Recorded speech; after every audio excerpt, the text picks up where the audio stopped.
Dr. Anna Powers, welcome to the Tick Bootcamp podcast. Thank you. Thank you. I'm very happy to be here and thank you for having me. Yeah, we're blessed to have you. So thank you for taking time out of your busy schedule to spend some time with us and our listeners. So, Dr. Powers, why don't you first share with our listeners the name of your center and where your office is physically located?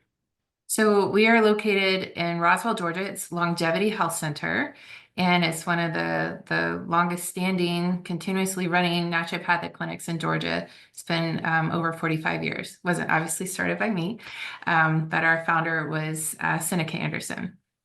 Oh, cool. Mhm. So, as I say, there's no way it could have been started by you. You only look like you're 45. So how could you have been working for 45 years like you Yeah. were? You came out of the womb and you started treating patients.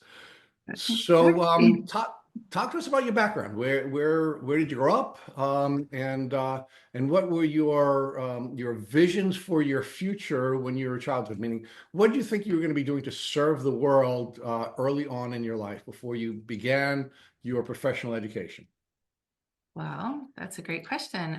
I grew up in Savannah, Georgia, and my grandfather was a diabetic. And as a child, like I remember even at 4 years old, I would give him his injections. And by 8, I was able to measure the insulin. So I think I demonstrated a propensity in the healing arts at a young age. Um, I did have, I'm a wounded healer, so to speak, and I've had my own healing journey. So honestly, I really couldn't vision a future. I don't think I had the capacity as a child. I had rheumatic fever at 4, and at age 8, I had an MMR vaccine and was unable to walk a day later. Um, that obviously all of those things have recovered, but I didn't really start to get a sense of my purpose until I was in my early 20s.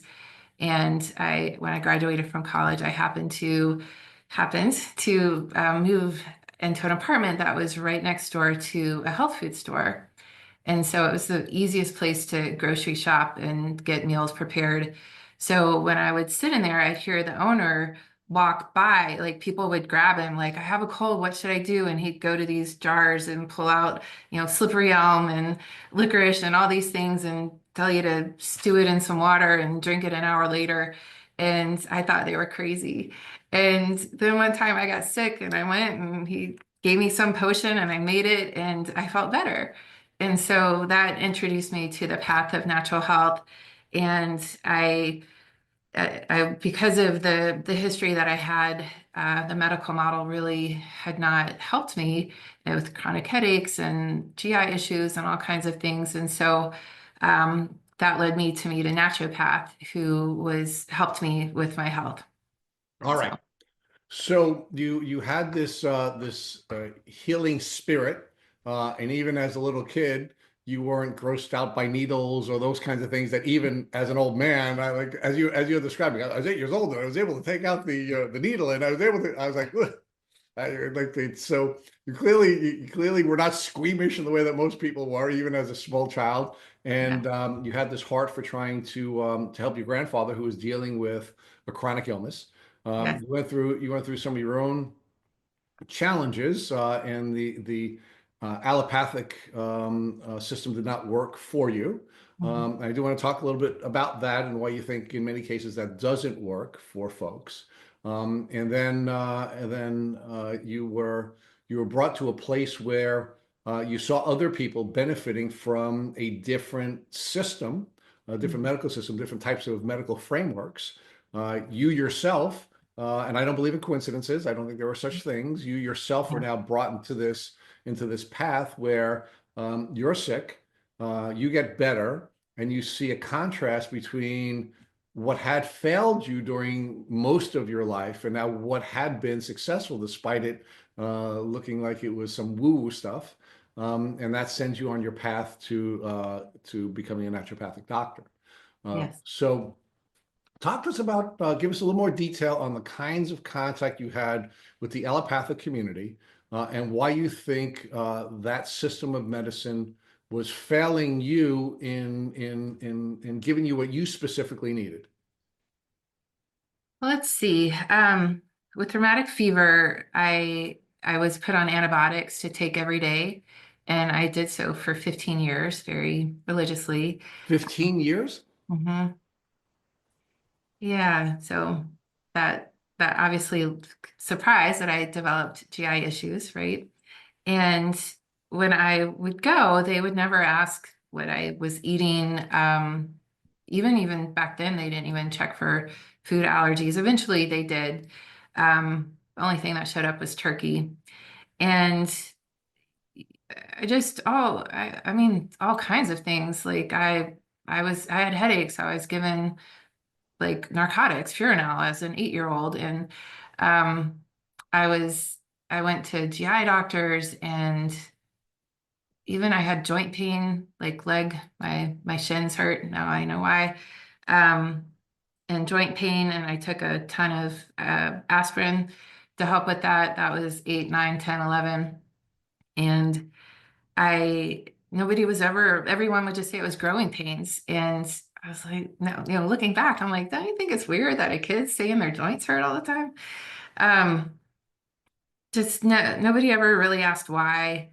I never felt better. I was just given things to help the symptoms. I ended up in the ER several times with GI issues after traveling to Peru.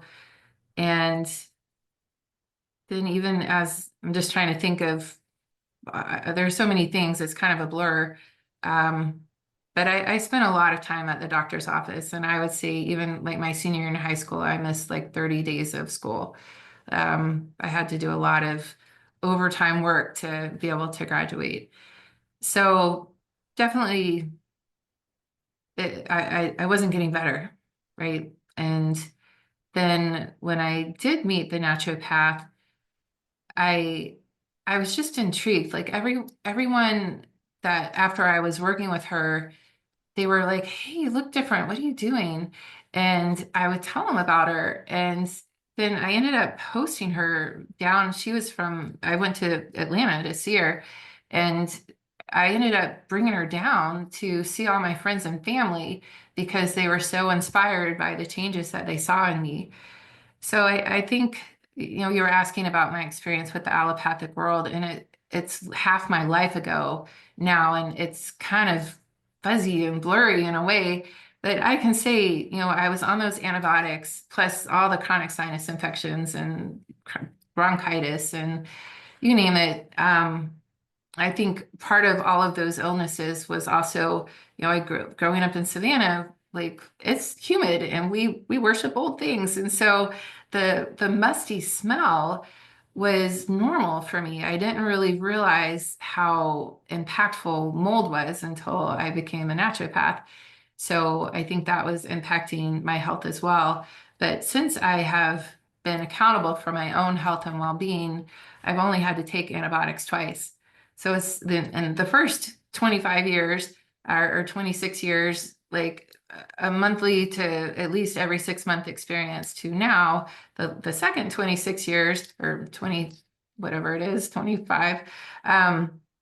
I haven't. I've experienced a much greater level of health and well-being and vitality. Okay.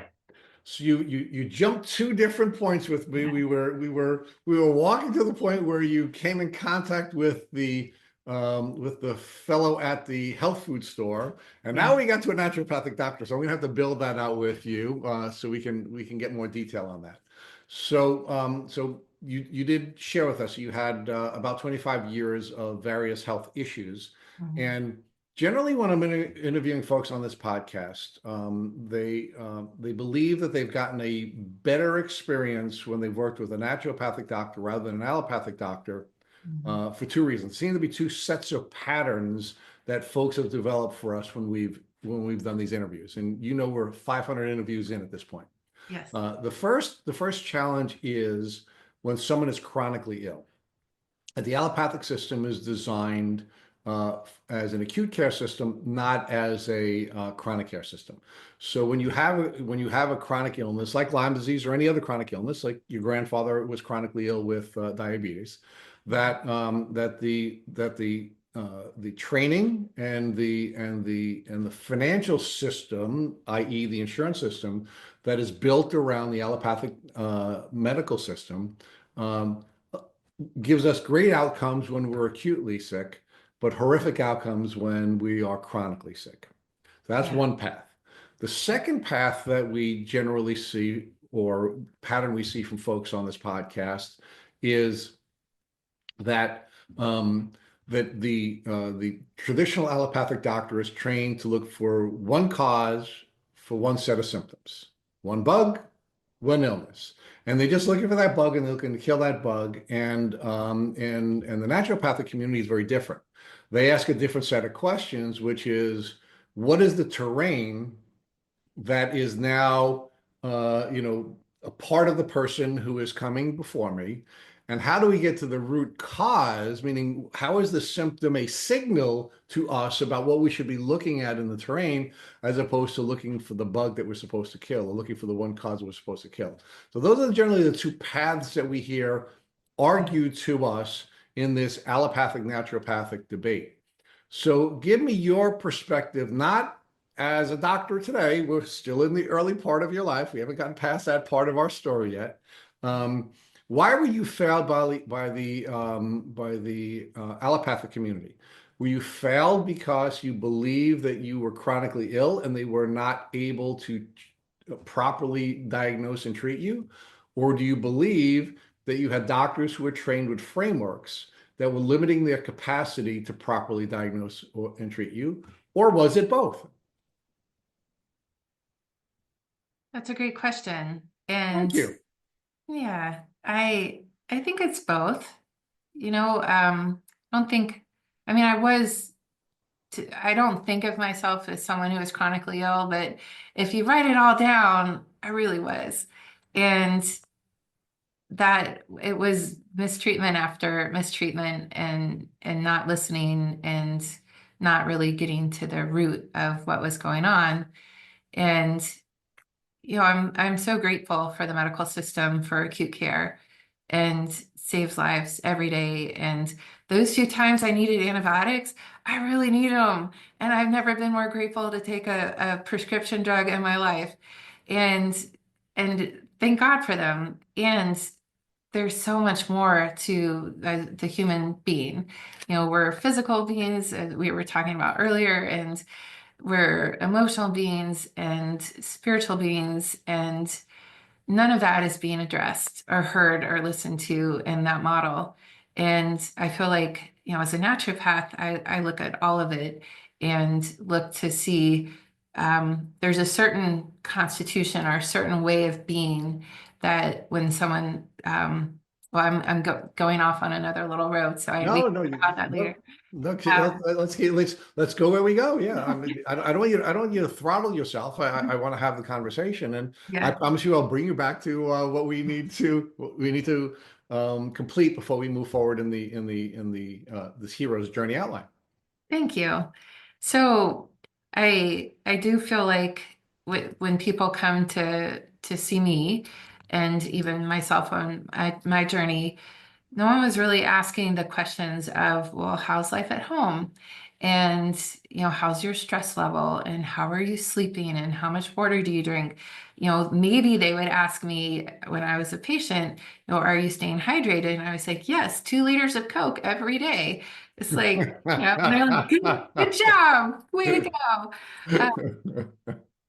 So, there's just a lot of shortcomings with the current model and even the model back there. Um, and part of my journey was, that if my bacteria in my gut were being decimated by antibiotics and we have that gut brain access, then there's going to be I had anxiety and I had other things that were not being addressed either. And the only solution were medications that don't address the problem. So it was just one thing after another of being done badly. Not because they didn't want to help, they just didn't have the tools to help. Yeah, So so I can tell you, as someone who's done as many podcasts as I have, and has spent as much time thinking about and talking about antibiotics, I really have this sort of, I guess, crazy relationship in my mind with antibiotics. I think I think antibiotics are one of the greatest medical technologies that have ever been discovered. Yes. And I think millions, if not billions, of lives have been saved as a result of antibiotics. Yes. And that excites me. On the other side of the coin, part of what I was hearing when I was, listening to your the part of the story we were just talking about is that because you're on antibiotics so long, and because it was, so aggressively used as a technology that you probably didn't need, it almost sounds like you became chronically ill, not as a result of the various bugs you were picking up during the course of your life, but because of the long-term use of antibiotics, which had an impact on you physically, emotionally, and spiritually. And we're going to build that out together. Yeah. But it almost sounds like, it's like the theory of the inverted U, where we're Mhm. getting benefit, getting benefit, getting benefit. Then there's sort of no benefit, no harm, and then it falls off the cliff and we start getting hurt by what could be a fantastic technology if not overused. Yes, absolutely. Couldn't say it better myself. Well, thank you. Mhm. So let's talk more about now this. You first had this experience where you're blessed to live in close proximity to a health food store, and you're starting to see a different set of technologies being used. Rather than using antibiotics and some of these traditional technologies, you're now starting to see some other technologies, and again, antibiotics are natural as well, but a different set of natural technologies are now being used, and you're starting to see a connection between the results that you're getting from the use of these natural tools as opposed to the results, well, either the results you were not getting or the bad results you were getting when you were using other technologies, right? So let's build that out a little bit and tell me how that now got you to the naturopathic doctor that you were treating with that seems to have made all the difference in at least your career choices. Yeah, so I think by hanging out at the health food store, I ate better. I was eating fast food. I smoked cigarettes, like nothing I'm proud of, but that's just how I grew up. And I began to question those choices for the first time. And I I think, you know, Tony Robbins and others say you're the sum of the five people you spend the most time with. And so by hanging out there, I made friends there, and my lifestyle began to change dramatically by hanging out with people who were ahead of me on the health journey and had placed more value on their health. And I also ended up with a roommate who worked at the health food store. And so I learned all kinds of things there about eating healthy. And so I just had a different lifestyle because of it. And then I went with a friend to Atlanta, and we were at a party, and I met the naturopath there, and I just had allergy testing done. And I had the scars, like it was probably 2 weeks later, but I still had like I reacted so strongly to almost everything they tested me for that you could still see the scratches on my arms. And she looked at me, she's like, "What happened? Did you get in a argument with the rose bush?" And I was like, "No, just allergy testing." And she said, "Oh, I could have told you that in 5 minutes." I was like, my mind was just like, "What? Like, no, like, what does that even mean? Tell me that in 5 minutes." So I went home and then I called her because I couldn't stop thinking about it. And I scheduled an appointment and went back up and had an appointment with her. And she does something called electrodermal screening or bioenergetic assessment.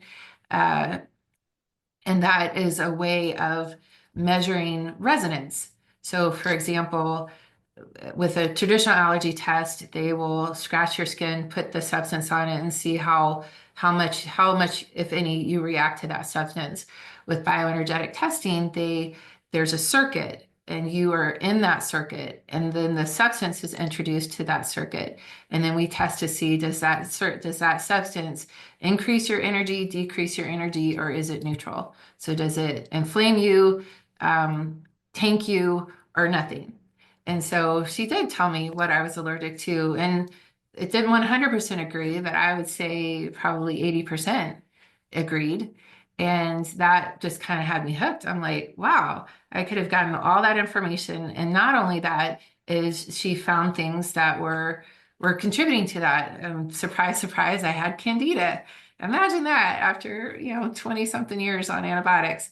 And, just addressing that alone was just life changing. And I think there was some, she supported my gut with glutamine and probiotics, like all these things I had never heard of or taken before. And my gut changed dramatically. The stomach aches I was having all the time decreased.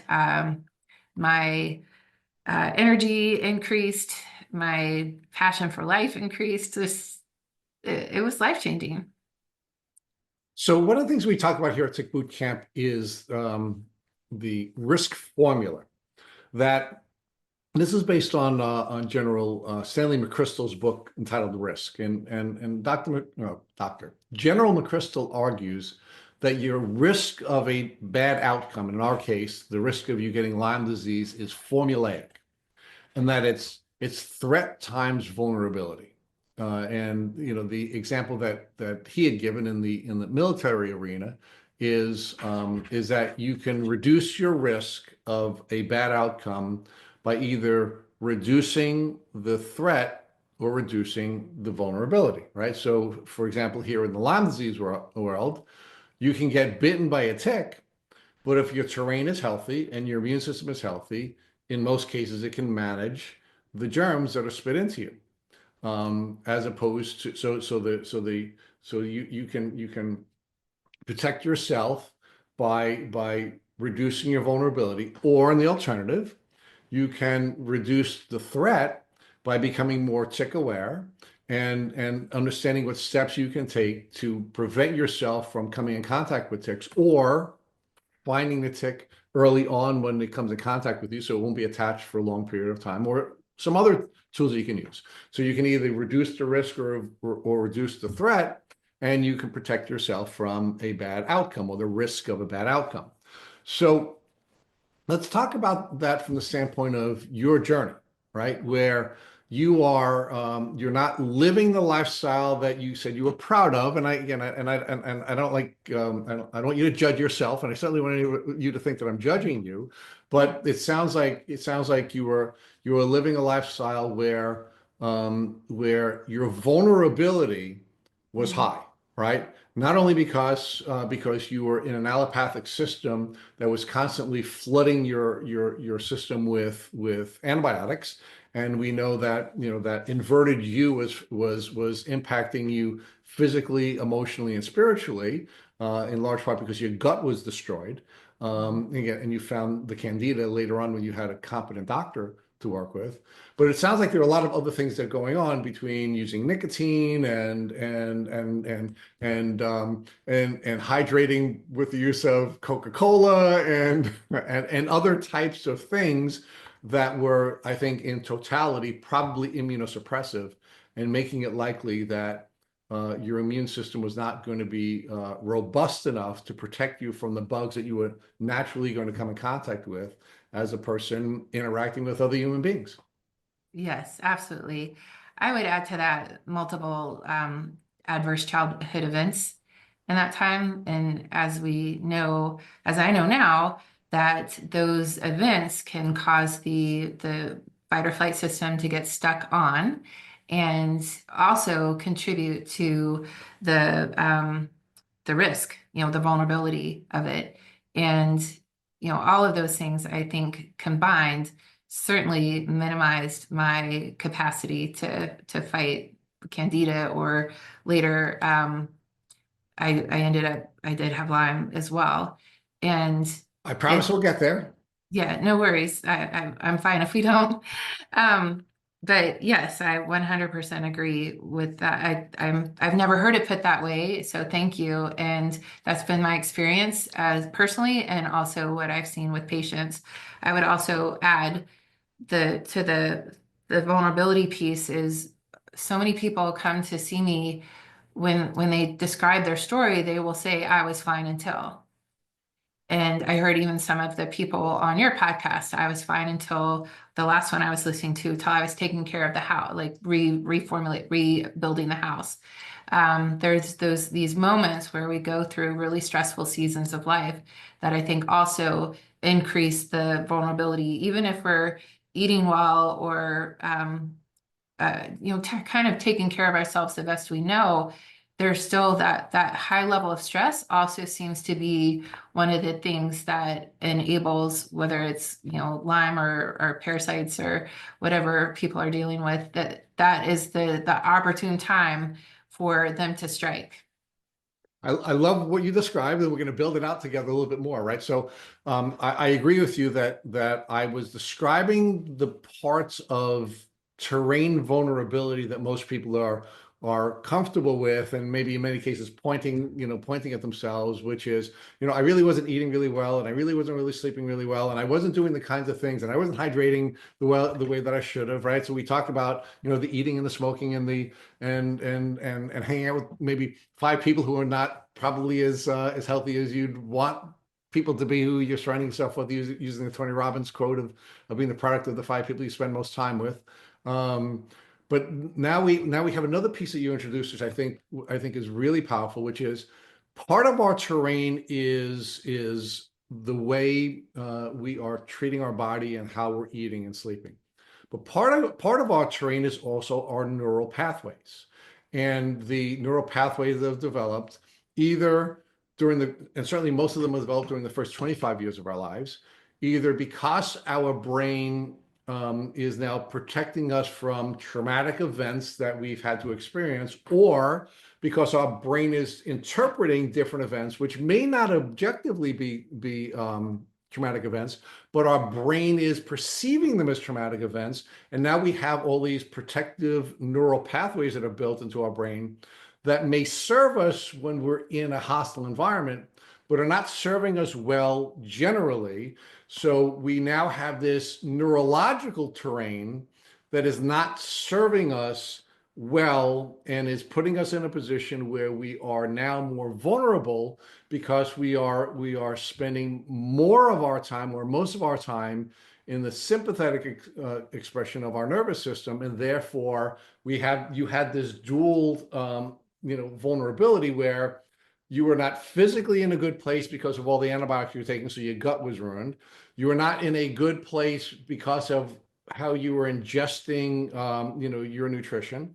And you also had a number of different traumatic events during the course of your life, or the way your brain perceived them to be traumatic events, and you were living your life in fight or flight. I mean, it just sounds like a totality of a terrain that is not going to be able to protect you from much. Exactly. Yeah, you nailed it. So let's now talk about the spiritual piece, right? So we did talk about us as physical beings, and you were in a very vulnerable place physically, because of the failures of the allopathic medical system, and because of maybe some cultural failures of the way you were raised, and the foods you were ingesting, and the things that you were smoking, and those kinds of things. And then there were some challenges with your emotions, because you were constantly in fight or flight, despite not really being in an environment where you were being threatened. Where were you spiritually, and how were you in tune to your spirit? Did you know about your spirit? Or were you just so wrapped up in the sympathetic expression of your nervous system that you didn't even have access to your spirit? Uh, I'm not sure. So I had the little movie as you were asking those questions kind of float by in my brain. And that time after when I was unable to walk, I had 106 fever. And the way I described the way I was feeling to my mom was that I felt like Jesus nailed to the cross as a 8-year-old. So I think I had some spiritual connection at that time, but not, I wasn't, we did go to church, but I wasn't overly um, overly connected at that time. And I I did begin to wake up to a new level of consciousness around 22, 23, meaning an awareness of connection to others. I'm very empathic, which is what I've discovered later in life is also part of that fight or flight. But there's also, I also believe it's a gift, and I do believe that I am divinely guided a lot.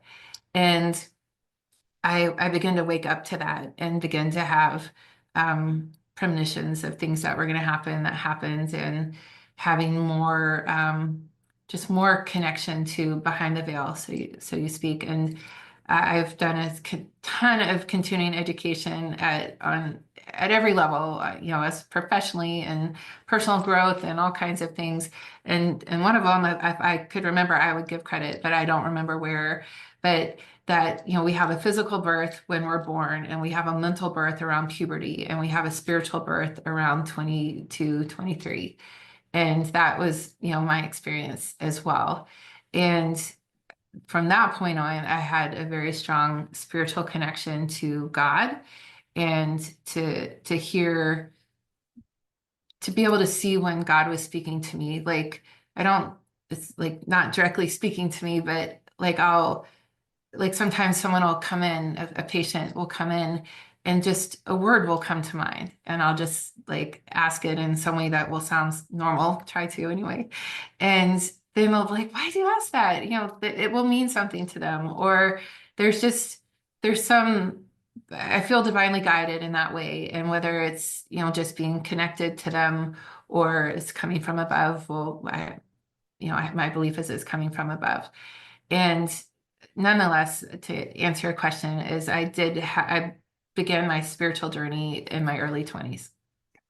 So, and again, we're at this place where we're focusing on your physiological challenges. We're focusing on your emotional challenges. The reason I wanted to explore with you at this stage of our conversation, before we get you through your first working with your naturopath and how that was different, and then ultimately going to become a naturopath yourself.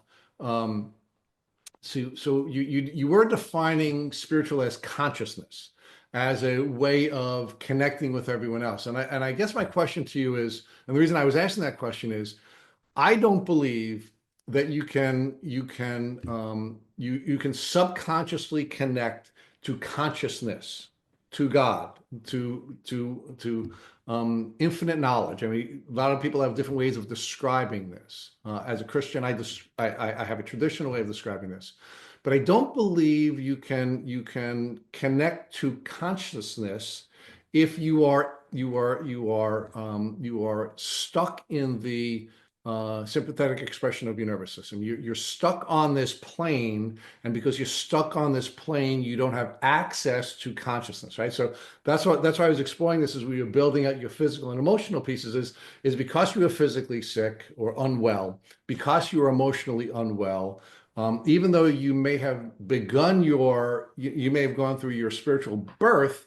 I'm just wondering how much of this intuition was coming to you the way it does now. How much did you have access to that at that time? Or when you were in that vulnerable state, were you also stuck on the earthly platform and therefore not able to connect with consciousness? I think I would go in and out. So there were times where I could, and there were times when I couldn't, as in my 20s. And then as I began more of a conscious spiritual journey, it comes much more frequently and readily. Right. So, but we go in and out of sympathetic versus parasympathetic. We go in and out of being healthy and being physically unhealthy, and we go and depending on what expression of our brain, I'll bring that down to the organ. We are going to be able to be spiritually healthy or not spiritually healthy. Yeah. I think. I mean, I'm asking your thoughts on that. Yeah, that would be my experience and thought as well. That the healthier I mean, I hesitate to say it because I see so many patients who are unhealthy, and yet it's their faith that has kept them going and has kept them, their faith in God and their prayer, that has guided them and kept them moving forward, searching for answers.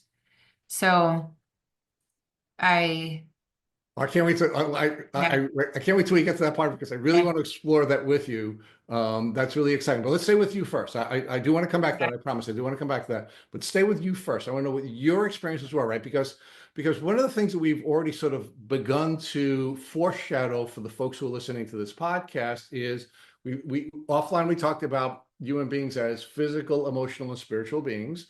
We talked about your physical journey, emotional journey, and spiritual journey.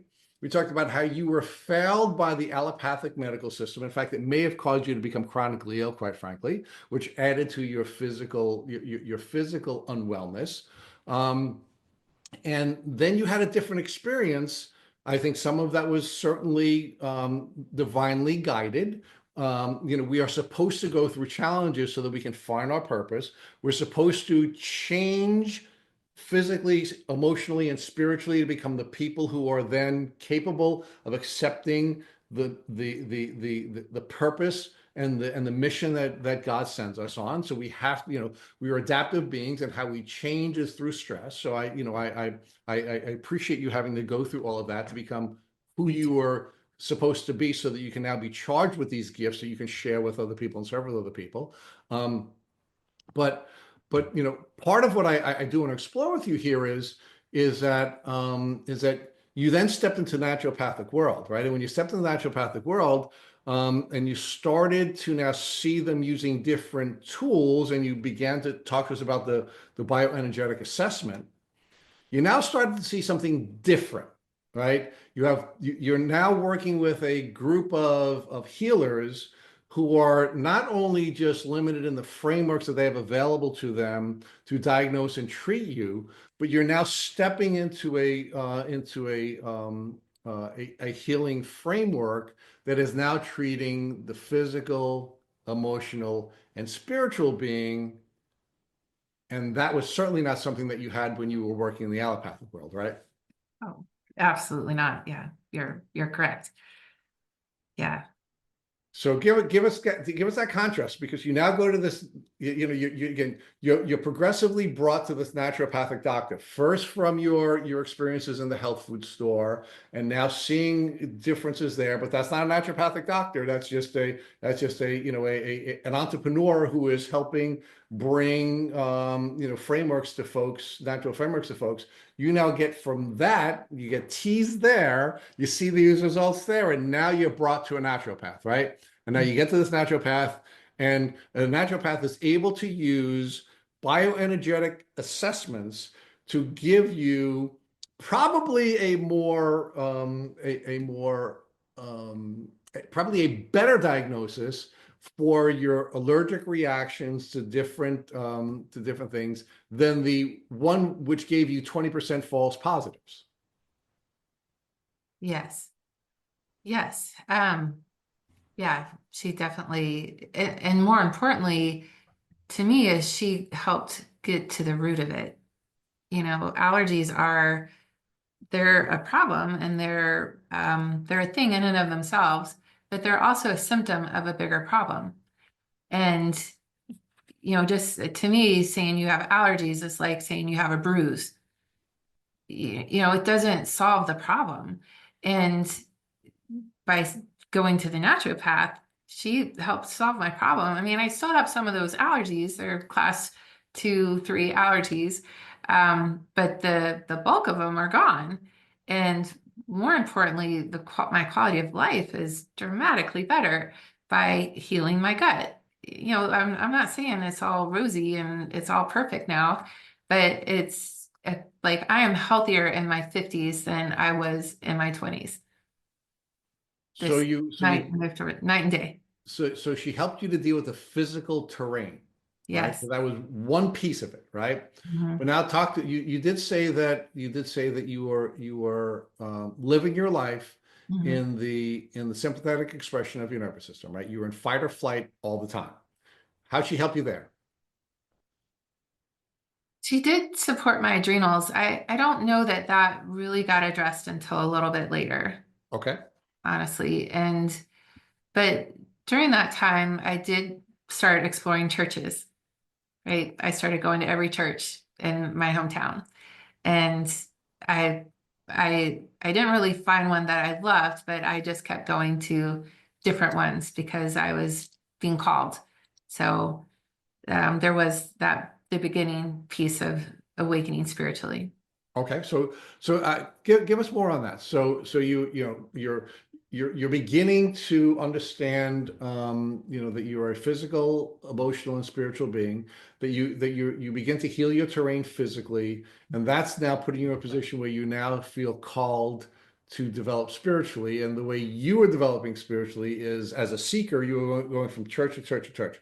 Why do you feel call to going to church? Why didn't you stay with any one church? Why did you bounce to another churches? And ultimately, where did that take you? That's a great question. Why didn't I stay?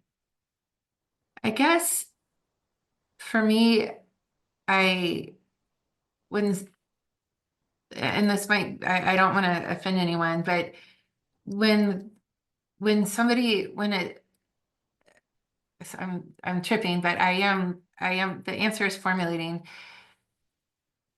inclusion.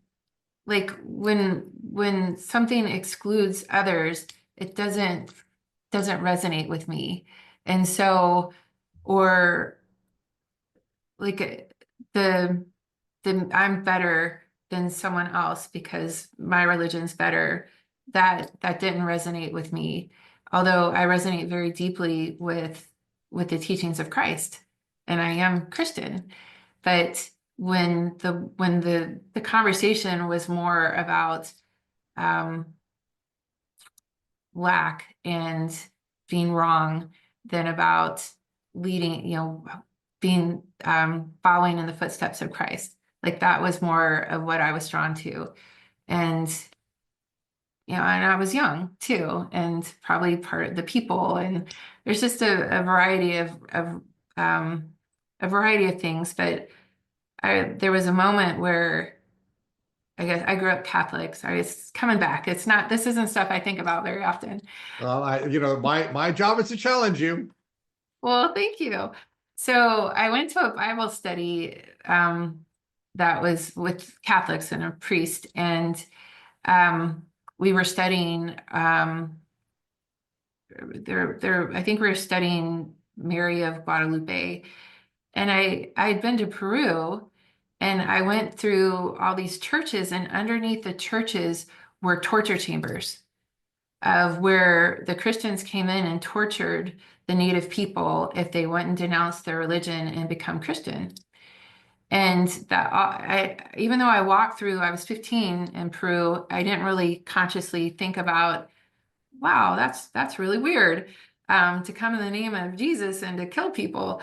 So there was just this tension in me about trying to make a for that to be able to make sense, I guess, Yeah, to so settle so that. because remember, one of the most important things that we have to do to be successful on a healing journey is that we have to strip away all the blocks to our onboard diagnostic system, right? What resonates with us and what doesn't resonate with us, right? And one of the things that I think is really exciting about the way you're describing your journey is that you went through this process of trial and error physically, where you were trying some things physically, and if they didn't work, you would try something else, and you would try something else. So that was an important part of you now learning about where you were supposed to be physically, right? You were going through this process of trying things and not trying, and having success or not success emotionally, right? Who you were spending time with and what impact was that having on you? We'll talk more about that. But you also did that spiritually, where you went to a place and did it resonate? No, you were brave enough to now go to another place. Did that resonate? No, and not necessarily why it didn't resonate, but it didn't resonate with you. It wasn't good for you.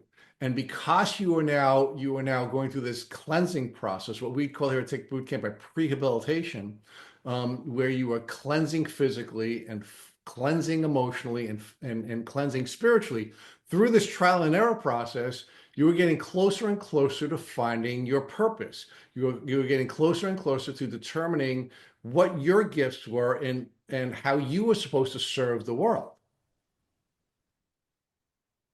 Definitely. And now all of these sort of coincidences come together where you're moving away from the allopathic world, you're moving to the naturopathic world, and now you start to educate yourself in the naturopathic world. So help us with that. Help us how you then now took all these experiences and all of these elements of your journey to now go to school and become a naturopath. So the naturopath that I saw after having her booked up for, when she came to Savannah, she had some friends who were starting a natural remedy company, and they wanted someone who could do a lot of different things. And they said, "Do you know anyone?" And she thought of me. And so they called me and said, "Would you be interested?" And this was about maybe 3 or 4 years after graduating from college. And I was, um, I was like in the financial world and insurance world. And I was like, I think I do. And my whole family thought I was crazy. They're like, "You're gonna go do what?" Like this was in 96 or 97. There weren't rows and rows of vitamins it was back then, it was Revco, or CVS shelves. So they were like, "You're gonna go do what?" I'm like, "I know, it's crazy, isn't it? But I know this is what I'm supposed to do."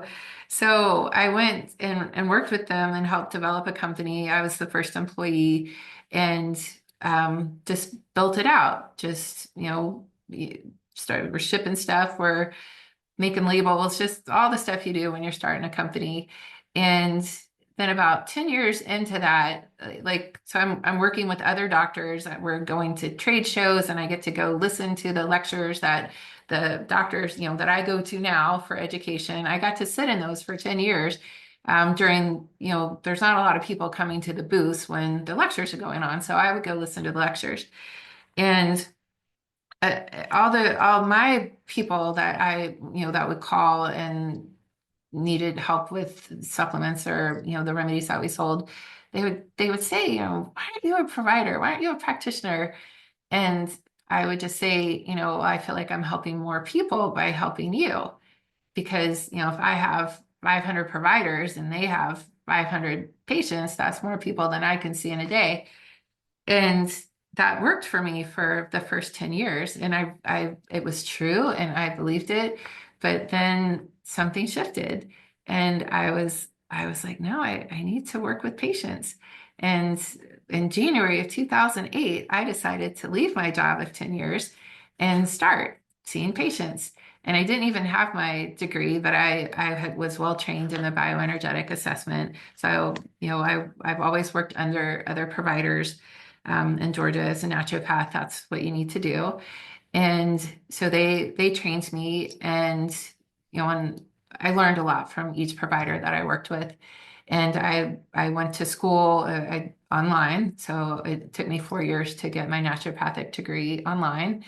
And it's been an amazing journey of learning just all of it. Like every single step has been very clear and very illuminated of this is the next right thing. And the door has opened, and I've known to walk through it. And I've been really blessed because of that. So there's always tension. It's not like I just knew. Like it takes a little moment to come to realize, okay, this is what I need to do. But I'm grateful for the capacity to listen. You know, to when I'm called, So I listen. so let's talk about the Amen clinics.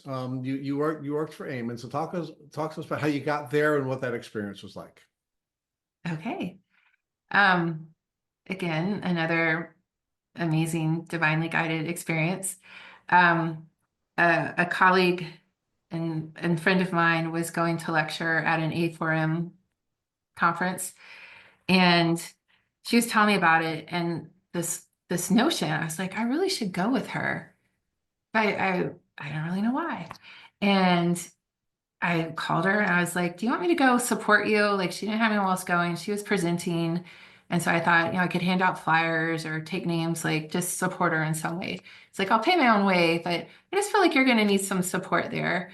And she said, wow, I just had a really rough day. Like, that would mean a lot to me. And so we went and I helped her. She was the first presentation of the whole weekend. And then we were done. I'm like, well, thinking to myself, that's it. Like, I wonder why I needed to come. And then she looks down at, like, well, where should we go now? She said, well, there's this adrenal conference that looks great. I'm like, you could give that that adrenal workshop. Like, Dr. Amen is speaking. We need to go see him. And I, read Change Your Brain, Change Your Life. And so we went into his presentation late. And he came over during a break and introduced himself. And he said, hey, he found out we were from Atlanta. And he said, hey, I just opened a clinic in Atlanta. We're like, oh, that's amazing. And he said, well, I'm going to be there in 3 days. And we're like, all right, well, we'll come see you. And he said, I'm also looking for a clinic director. And I'm thinking, I know the person. And so I got a resume from my friend and gave it to him at the next event. And she got the job to be the clinic director. And then when they were branching out and looking for a brain map and neurofeedback provider, they thought of me. So that's when I started working there, and I still am there 1 day a week. Okay. So, and I want to get Matt involved. Matt has finally been able to join us from work. So, Matt, why don't you come and join us? And let's talk about, Matt has interviewed many people from the Amen Clinic. I've interviewed fewer, but I really like the practitioners we've interviewed from Amen. And I really like the brain-centered approach that they take, right? Because the brain is the center of our physical being, it's the center of our emotional being, and it's the center of our spiritual being, right? So we again, you and I have been on this path where from even before we came online, we've been talking about the three elements of who we are as humans. And of course the physical expression of our brain is of course we sense, perceive, think, feel, and act, right? So we have that's the physical expression of our brain. The Yeah. emotional expression of our brain is that we have our beliefs that trigger our thoughts, our feelings, our actions, our results, which then reinforce our beliefs, right? So it's all centered on our beliefs. And of course, those beliefs are going to send down the channel of what we're going to sense and how we're going to perceive it. And of course, our brain is also, depending on the state it's in, we can through our subconscious elements of our brain, when we have the proper emotional expression, can now our unconscious or subconscious can connect to consciousness, how we connect to each other and how we connect to everything, right? So that's all brain centered. And our brain is really the most important organ that will control everything from the day we were born until the day we die. But we are never trained anything about our brain, right? So it's one of the things that I wanted to sort of bring together for the three of us to talk about, right? Because once we understand that organ and once we understand the importance of that organ, now we can get to the other pieces of your expertise, which is the bioenergetic assessment, the neurofeedback, and the energy healing, right?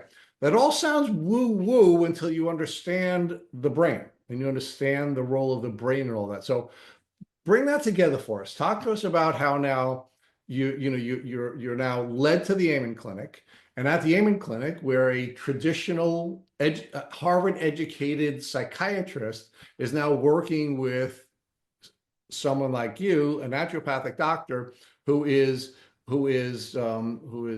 trained in bioenergetic assessment, neurofeedback, and energy healing. So the energy healing came after I started working at the Amen Clinic, Okay. and I don't do it there.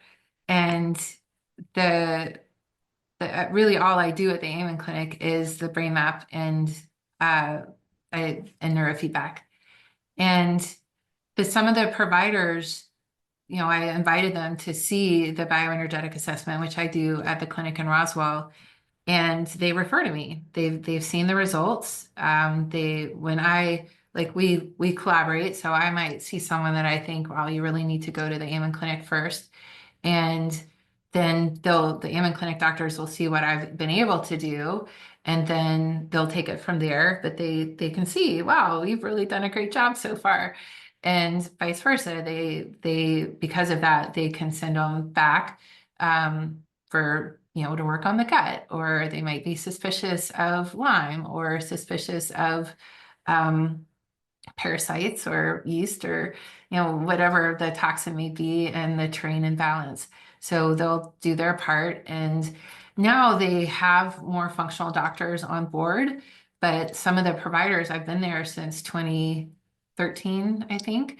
And so some of the providers and I have been working together a long time. So we still have that working relationship. So they'll still send people to me, and they've seen the evidence of the work. So they know it's powerful, it's non-invasive. So if they have kids who don't like needles, I can still, do an assessment and help.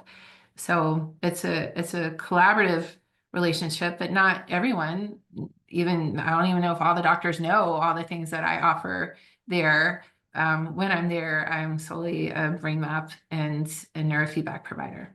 So tie the three things together, again, I'm not letting Matt talk at all, but it's his fault because he got here late. Tie the tie the three things together. I'm Matt, really I'll let you here. weigh in I'm on this. not. It's true. So can you now give us a description or a definition of what bioenergetic assessments are, what neurofeedback is, and what energy healing is, and what is the thread that ties all those together for you as a practitioner? So I'll answer the last question first, and then I'll get to the others.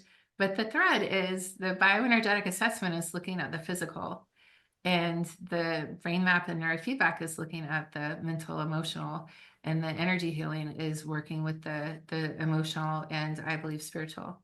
So it's a well-rounded approach from my point of view. And mine.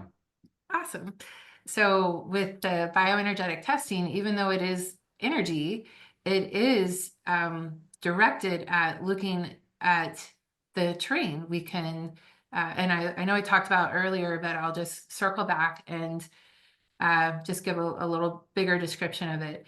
But in essence, the heart of a bioenergetic assessment device is actually the same heart as the neurofeedback device or a lie detector test or an EKG unit. So it's measuring electrical skin resistance. And with bioenergetic assessment, it was founded by Reinhard Voll, who was a medical doctor in Germany in the 40s and 50s. And he had traveled to China and had been trained in acupuncture. And these French folks brought the early version of bioenergetic assessment to him in Germany as the head of a hospital.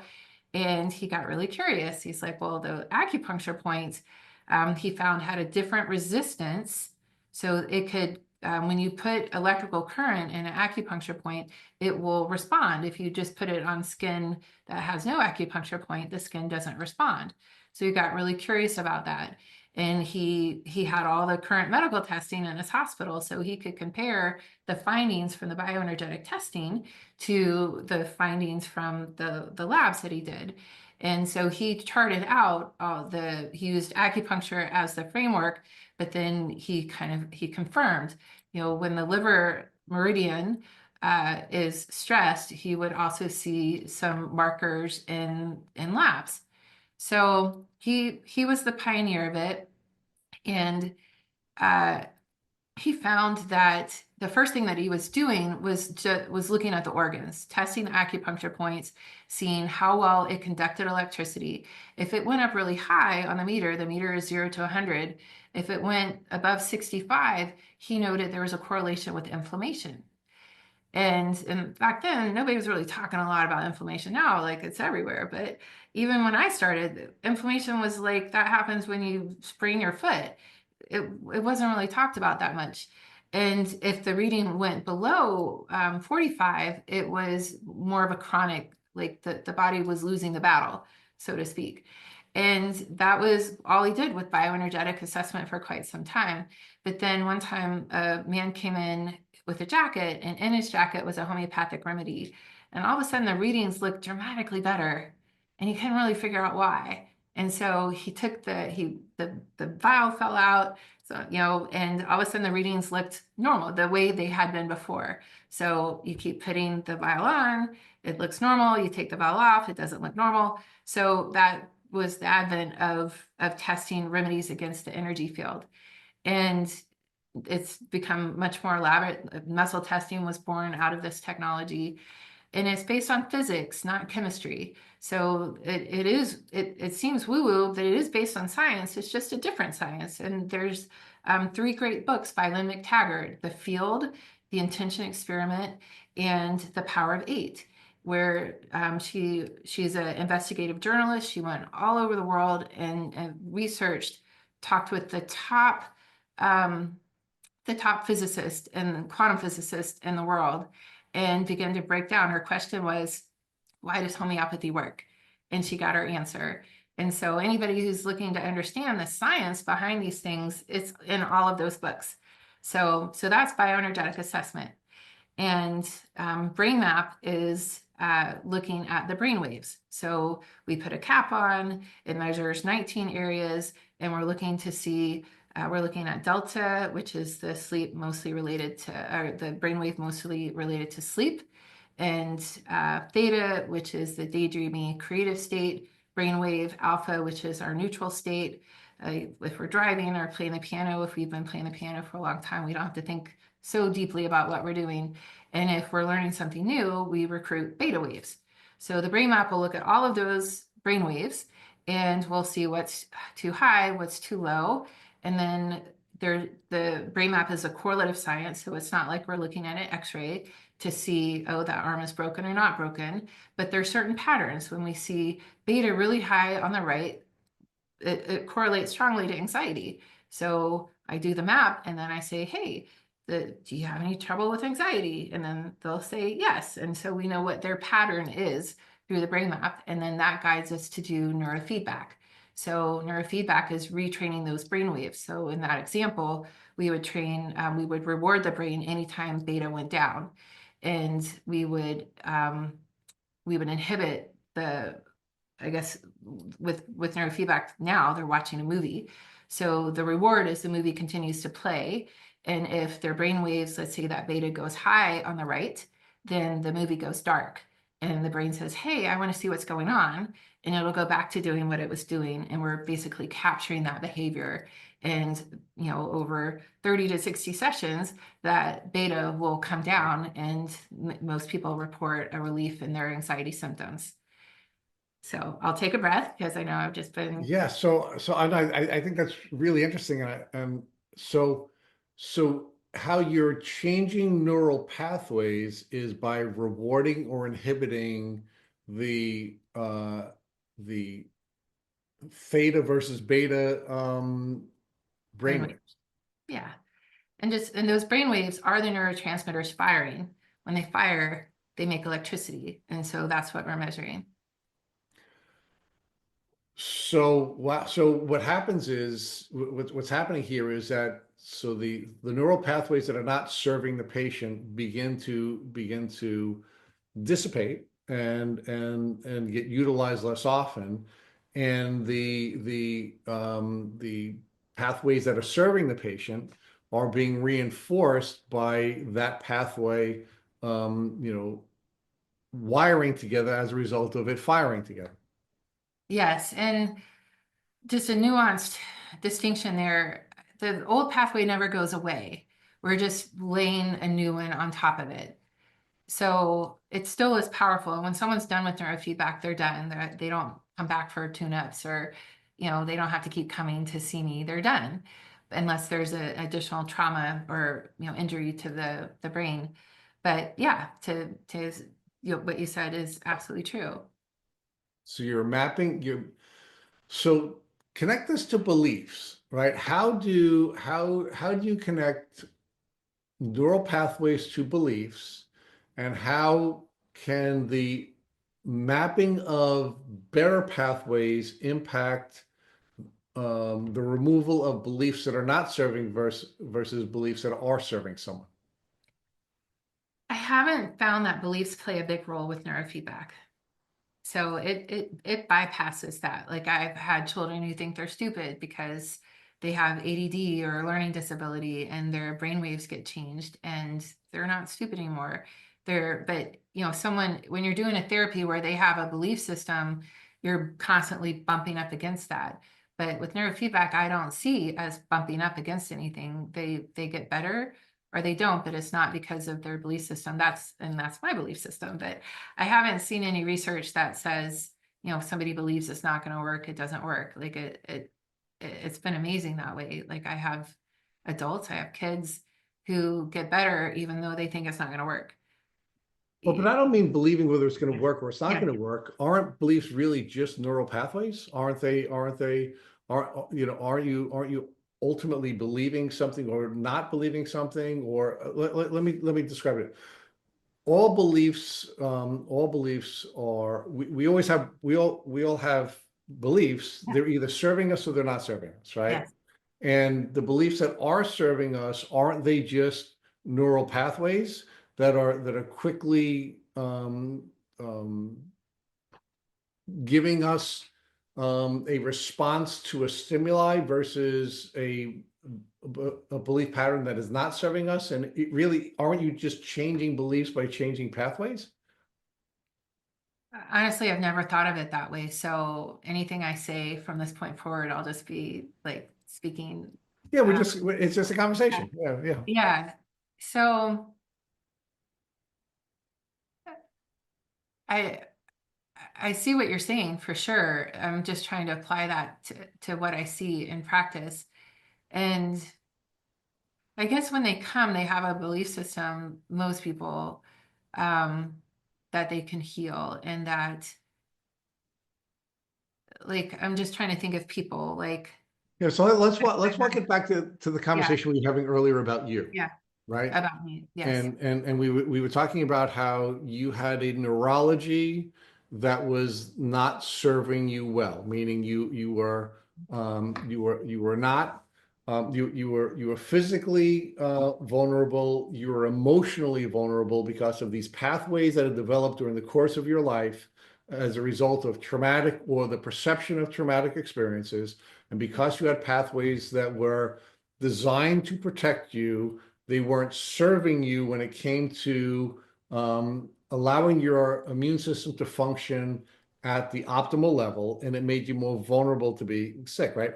And weren't Yeah. all those pathways beliefs that had developed during the course of your experiences, certainly the first 25 years of your experiences. And now, aren't you with with your neural feedback changing those beliefs energetically by identifying those pathways that are not serving someone and building, you were saying, on top of those pathways, those pathways that are now going to serve them, and you're identifying those that are serving them versus those that are not serving them by looking at the theta versus beta brainwaves. And that's sort of like the onboard diagnostic system saying, this is serving you versus not serving you, and you're now Mhm. looking at it in a way um, that's really cool and unique that I'd never thought of before. Yeah. So I can, I'm, I'm a thinker, so I might not be able to answer your question exactly in that way at this moment. But what I can say is, um, like Bessel van der Kolk wrote the book The Body Keeps Score, and he's one of the pioneers in somatic healing of helping to integrate trauma into the body using somatic like EMDR or brain spotting. There's a whole chapter designated to neurofeedback. And what he found was that the trauma victims that he was working with responded dramatically better to his work of repatterning when they did neurofeedback, because neurofeedback calms the nervous system. that beta wave being really high is going to be someone in an anxious state whose nervous system is on overdrive. If we change that, their nervous system can settle, so they will be able to change their beliefs. So I don't know that neurofeedback changes the beliefs, but it yet I'll find out. Trust me, it's a great question, and I'm really curious about it. But I can say that I see people becoming a better version of themselves. They are able to make better decisions. They're able to change the course because their brainwaves are balanced. Does that it kind of gets us in the ballpark of what you're Well, asking? it is, yeah. So, I mean, again, that's what I'm trying to explore with you. I mean, I saw an interview with Lisa Feldman Barrett or Lisa Barrett Feldman. I remember she's a professor, professor that was interviewed by Tom Bilyeu, and she was kind of critical of the author that you had just cited, because she said it is not the body that keeps the score; it's the brain that keeps the score. And it's a misnomer to argue that your body is keeping the score. And if she's right, and I think she is, although it's a cool title that the body keeps a score, it's really, I think it's a misnomer. It's really the brain that's keeping the score, and the brain is constantly keeping the score during the entirety of our lives. And we have all these pathways that are developing, and I believe pathways are beliefs.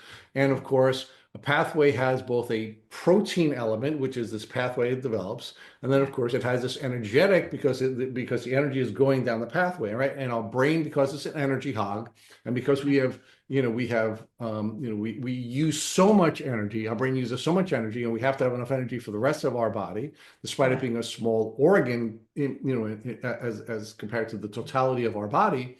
What our brain is always doing is creating shortcuts, right? And sometimes the shortcuts are serving us, and sometimes the shortcuts are not serving us. Or sometimes the shortcuts served us in parts of our lives or early years in our lives, and they're not serving us any longer. And what it sounds like you're doing, and I don't know if this is true or not, I'm speaking aloud just the way you are, this is unwashed, is it sounds to me that you're identifying those pathways that are not serving people based on the wave that you're able to identify during the assessment. And then when you're able to identify the waves that are not serving versus the waves that are serving, you're then able to build a new pathway that will have a proper wave that will then change the pathway that's no longer serving the patient. And therefore, I believe, changing a belief.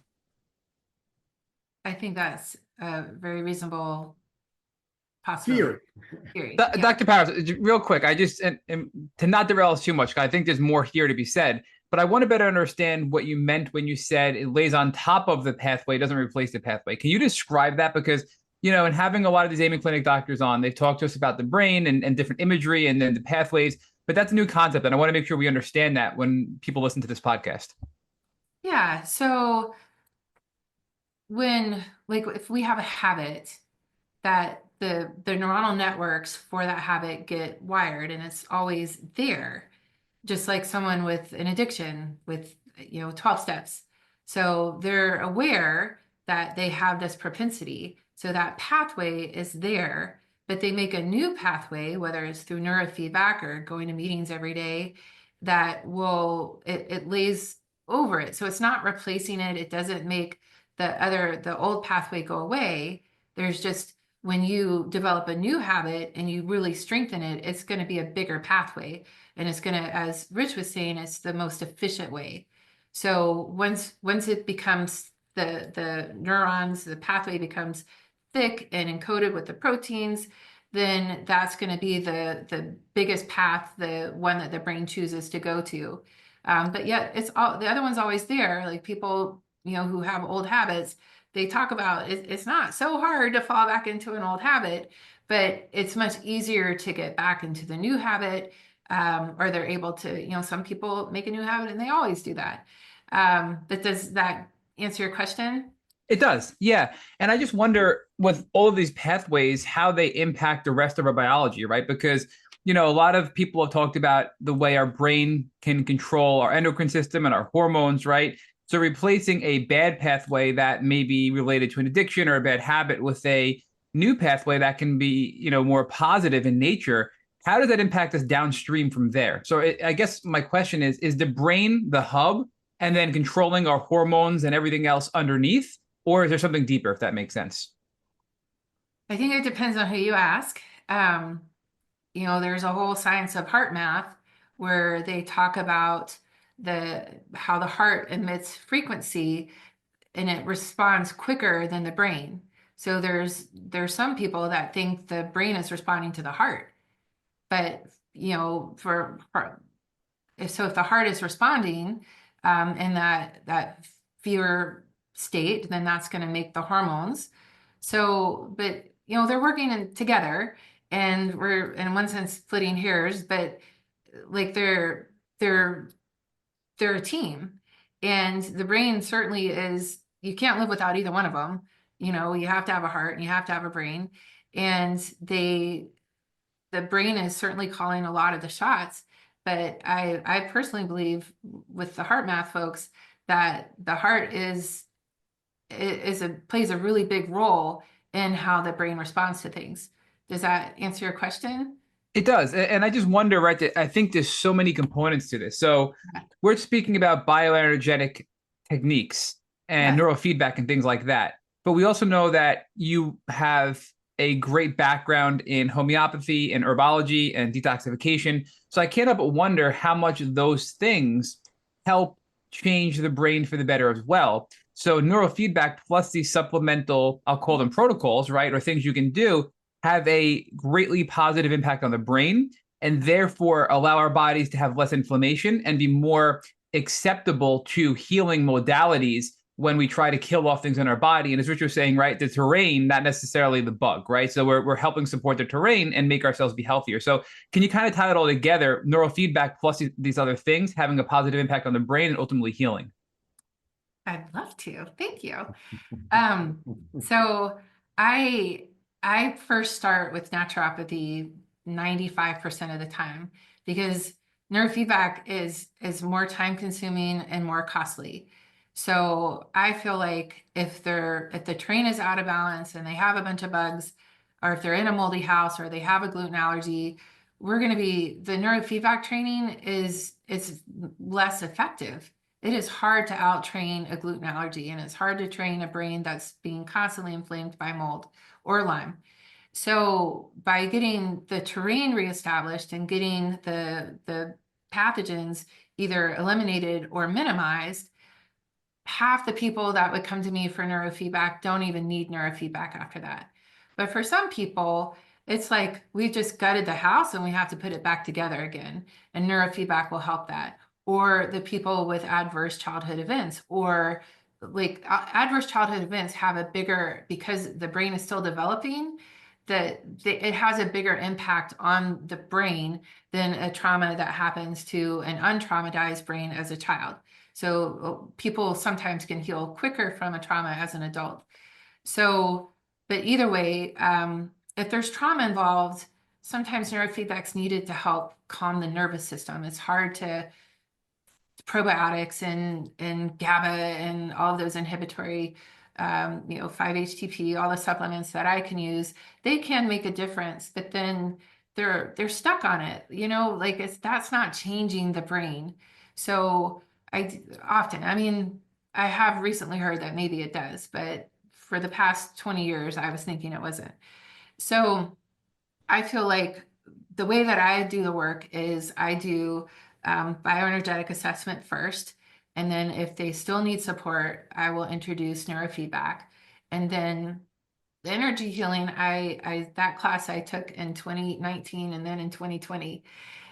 So we weren't even able to meet in person the last half of the class. It was an 18-month, 400-hour course supervised by the chiropractor leading it. And there's different types of energy healing. I was more interested in the energy of the different systems of the body, the energy of the brain, the energy of the stomach and the liver. So I learned techniques of how to bring energetic balance to those. And that's the thing I do the least. It's the thing most people are the least interested in. But when I do it, it's really powerful. I had a woman who had blood pressure issues and medication was not balancing it. I did one session on her and her blood pressure was balanced for 6 months. And she came back and I did one more session and it stayed balanced again. So, and I need to follow up with her, but I don't know if that's a long-term, I haven't seen her since then because I referred her out to another provider for something else. But the fact that it could make a difference for 6 months for something that was dysregulated for also, many, many months, it's a powerful healing tool.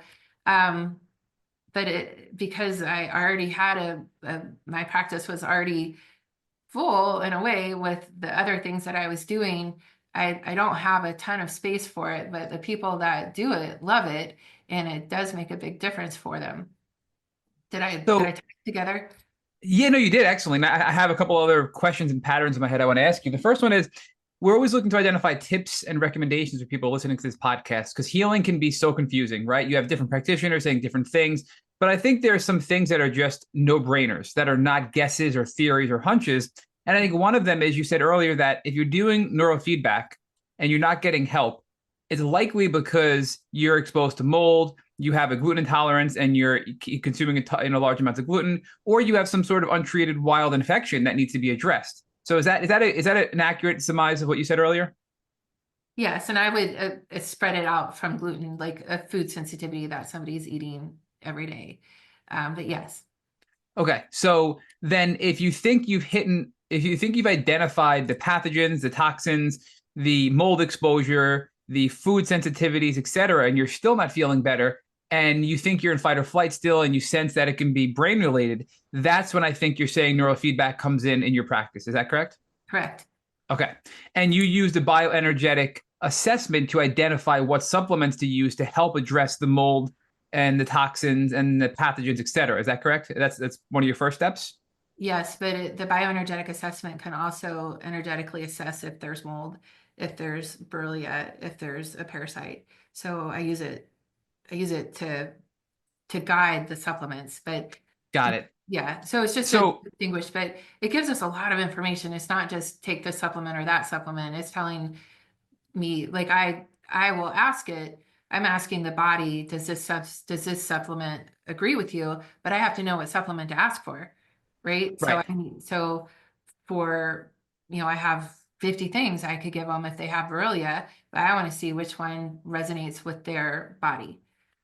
Right. So it's really twofold, the bioenergetic assessment. It's, what do I think you have in your body from this assessment? Mold, Borrelia, toxins, et cetera. And then what can I give you that will work well and best with your biology in your individualized body to treat it as well? And then you start there. And then if needed, and the brain is stuck in these negative neural pathways, then you're doing neurofeedback. Is that right? Yeah. Okay. Yes. I'm trying to simplify it for myself. So please expand upon it, but I'm just trying to make sure I'm grasping everything you're saying. Thank you.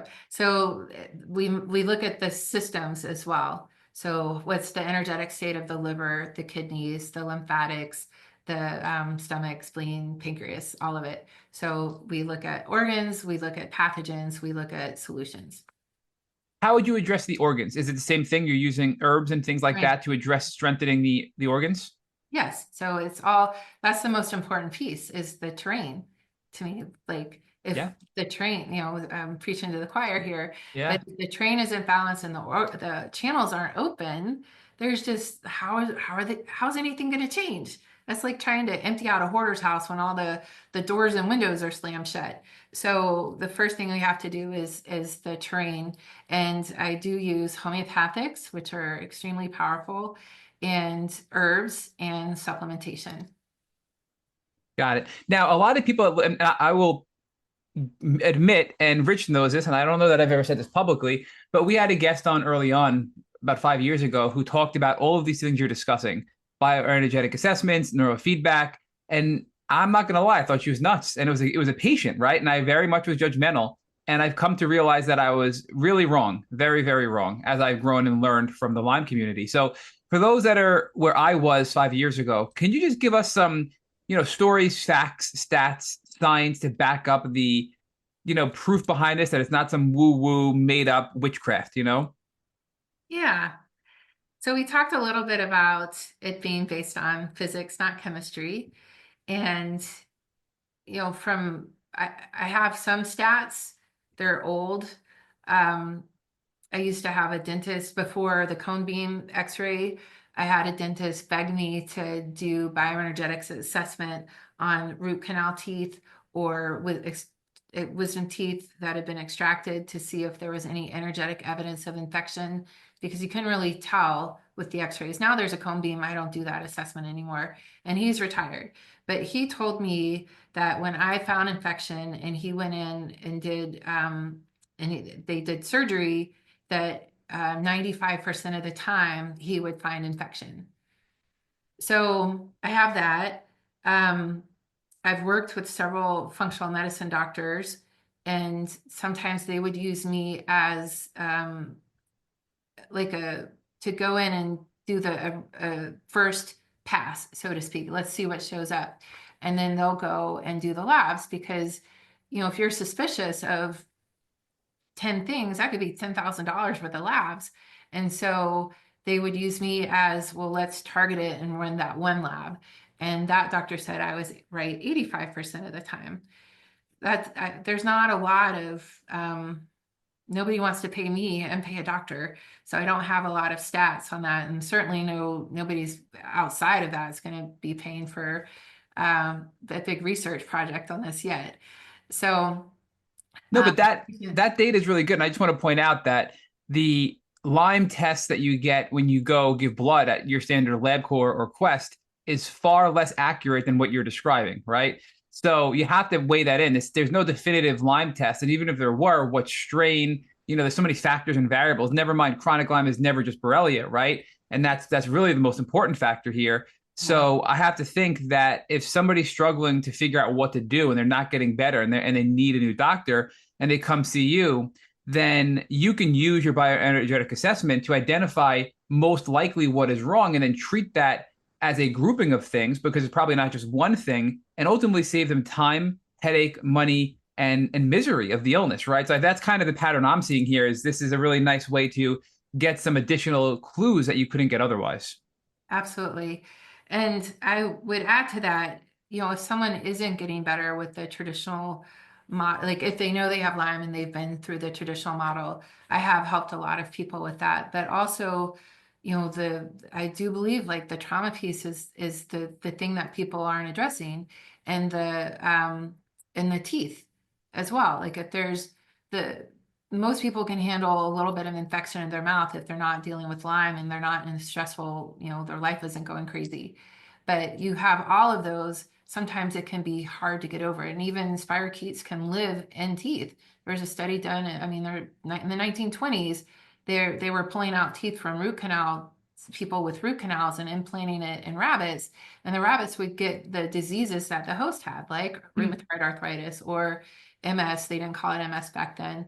So the dental piece is something to look at, and that's, that would be finding a holistic dentist or a biological dentist, or the trauma piece. And I feel like EMDR and brain spotting are big pieces to that. And then of course I've helped a lot of people who've done 2 years worth of antibiotics, and every time they come off, they feel worse. It takes a lot longer for those folks, but yeah, I have helped them. Couple questions to that. So the oral health component, one of them is, I think you're saying there can be a lot of pathogens, bacteria, et cetera, in the mouth, and that can be a source to our prolonged illness and potentially why we're not getting better if we're not addressing the oral health. But I think in addition to that, what about the heavy metals, right? What about all of the fillings and things like that? Because we've had doctors and researchers come on and say, depending on the human body, some of these metals being used to fill our cavities can be more toxic. So the metal that Rich and I get the same metal in a filling, it destroys me and makes me crippled, but Rich is fine because of how we react to that metal. I mean, is that a factor too? I think it's twofold there when it comes to oral health. Yes, I think metals are a factor. I rarely see someone under 30 with a metal filling. So it's becoming less and less. And I'm careful about that, because if we bring up metals, if somebody decides, well, I'm going to go get them removed, they have to be done safely. There's an organization called IAOMT.org where you can look up someone who's been trained to do it safely, because back when I first started working for the company, when I was 26, a doctor, a chiropractor came I met a chiropractor who had had all of her fillings removed. She felt great for a day and then was paralyzed the day after. And that was my introduction to heavy metal toxicity. And I'm just uber careful to make sure that if I bring up metals, that we also know it has to be done well. Any person that has not listened to me has come back and said, God, I wish I listened to you. They get autoimmune diseases, their symptoms get worse. So yes, it's a piece and it has to be done well. And I've also seen people get well without having to address that, because when you pull out mercury fillings, if it's a big one, then you most likely end up with a crown, and then you end up that crown will eventually fail and you end up with an implant. And so it's a big deal. And what if we just have to take enough of the burden off for the body to heal? So that's not my go-to move for people because it's so expensive and it can create, you know, other things. It's important, and I'm not minimizing it. And I have relationships with many of the holistic dentists here because they are so valuable. But just for anybody who's listening, I don't want them to go to their traditional dentist and say, get them all out. Does that make sense? It does. And I think you're right that our job should be to lessen the burden as much as we possibly can to achieve symptom-free, a symptom-free healthy lifestyle. But I think that there's so many components here, right? The oral health component, you can have Lyme, Borrelia in your, in the mouth. We've heard about this a lot, but Borrelia can cross the blood-brain barrier and go into the brain. These metals that are used for fillings could also cross the blood-brain barrier and go into the brain. The trauma that you described causes neurological changes after prolonged trauma, right? So never mind these other things have an impact as well. So I think our job has to be to address the brain as much as possible. If these traditional homeopathic remedies, these herbs, detoxification routes aren't working, we have to address the brain. Otherwise, we're not going to get better. And I think that's an important note. But what is it? Is it the metal? Is it the bacteria in the mouth? Is it the trauma? And I think it could be a combination of all of them. But we have to try to one by one remove these layers to see what really is our biggest problem with us individually. Yes, and I think most providers, we try to get the area of most leverage that's the least expensive, Yeah. And so it's a big piece. And talking about the metals, or if somebody is going through the process, most likely their provider is trying to do like what I'm trying to do, but if it's not working, there's just other layers that we have to get to, but we didn't go to that one first for their benefit, right? Like, so I've seen, I use the testing because it kind of guides. Like when I first started working at the clinic where I am now, I'm highly sensitive to mold, and these people would come in and they would smell like, I'm like, oh, it's a mold problem. And my mentor, the founder of the clinic, would get them well without ever addressing the mold. Mold didn't show up energetically. They weren't being impacted by the mold. And so it was a big lesson for me because I would have just assumed that, oh, I mean, it would make me sick. I would like have to take binders during their appointment to be able to finish the appointment. And yeah, just so all of that is to say it's hard to know the entry point. And every provider is trying to figure out the entry point. And part of it is our training, our experience, and us trying to figure out what works most of the time for the least amount of money for them. Right. Yeah. And so there's so many different paths that you can go, and everybody ends up, the ones who don't get their problem isn't solved with the first initial ones. It's just because those other ones, we haven't gotten there yet. We're not that far down the elimination process yet. Did I answer your question? 100%. And if you're watching on YouTube, you're seeing Rich's face. So I had to give him an opportunity to speak because he looked like he was about to jump out of his seat before to say something. So if you're not watching on YouTube, you should check us out on YouTube because watching our facial expressions is probably more entertaining than not. So Rich, what were you going to say? Well, what I'm going to say is I'm sorry you're here, Matt. I have so many questions I want to ask. Oh my God. I'm just kidding, Doctor. Oh, my husband might want dinner soon. So I mean, I have to just say I'm blown away by this conversation, not only by what you're sharing with you were sharing with me, but what you were also sharing with Matt, because it's helping me to really clarify my thoughts on so many different things that I've been thinking through lately. So one of the early experiences that Matt and I had is we interviewed Dorothy Leland from LymeDisease.org. And she's one of the authors that I had read before we even started this podcast. And what Dorothy had shared with us was that her daughter, Rachel, who we subsequently interviewed a couple of years later, um, was symptomatic even though she had cleared the bugs. And it wasn't until she went through a neural retraining that her symptoms dissipated. And but for both me and Matt at the time, this is, we're talking about 4.5 years ago when we interviewed one of our earlier interviews. It like really stuck with us. So like there's something here about neural pathways that's causing illness. And it's been something that we've continued to work on. Fast forward just last year, Rachel and her mom had published a book, and we interviewed Rachel and Dorothy. And I spent a lot of time reading the book. And I spent a lot of time, grilling Rachel on her neural retraining and the importance of neural retraining for symptomatic relief. So this has been the sort of thing that we've been really struggling with and thinking about. And I'm really to the point right now, and I may be wrong, but I'm really to the point right now where I believe that all illness and all symptoms are because of neural pathways that are not serving us any longer. And again, I'm speaking aloud, but as I'm listening to you outline the way that you and Matt were talking about healing or becoming well, I was thinking about the patterns that we've observed that we call the PALM framework, right? And what we found is that the people who are successful in getting well go through a process of first of prehabilitation, where they're dealing with all the terrain issues that they had first. Then they go through a process of assisting their immune system to lower the microbial load. We call that assist rather than kill because we focus on terrain and the immune system rather than on the tools you're using to kill the bugs. Then there is this process of rehabilitation. And in our view, or at least in our experiences, it's really the people who go through a neural rehabilitation that allows them to become symptom free.